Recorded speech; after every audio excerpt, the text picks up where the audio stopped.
Hello বন্ধুরা, আজ আমি বানাতে চলেছি লাউ শাক চচ্চড়ি।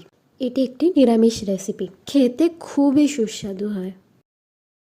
এর জন্য প্রথমেই আমরা লাউ শাকটা কেটে ভালো করে ধুয়ে নিয়েছি। কিছুটা তেলা কচু শাকও নিয়ে নিয়েছি, আপনারা চাইলে স্কিপও করতে পারেন। এখানে আমি সব সবজি কেটে রেখেছি। প্রথমে ওলকপি কেটে রেখেছি, তারপর রাঙা আলু, তারপর বেগুন এবং তারপর আলু। আদা এবং লঙ্কাকে থেতো করে রেখেছি। প্রথমেই কড়ায় ভালো করে তেল গরম করে বড়িগুলোকে আমি ভেজে তুলে রাখবো। একই তেলে 5 ফোড়ন দেব, পর এক এক করে সবজি দেব। প্রথমে আলু দেব, তারপর রাঙা আলু এবং বেগুনটা দিয়ে একটু ভেজে নেব। ভাজা হয়ে যাওয়ার পরে আমরা লাউ শাকের ডাঁটা এবং ওলকপি একসাথে দিয়ে দেবো। এরপর কিছুক্ষণ ভালো করে সবজিগুলো ভেজে নিতে হবে। ভাজা হয়ে গেলে আমি আদা এবং কাঁচা লঙ্কা থেতো করে রাখাটা দিয়ে দেবো। একটু নেড়ে ছেড়েই আমরা মশলা দিয়ে দেবো। 1.5 চামচ হলুদ গুঁড়ো দেবো এবং 2 চামচ জিরে গুঁড়ো দেবো। মশলা দেওয়ার পর জল দিয়ে একটু কষিয়ে নিতে হবে।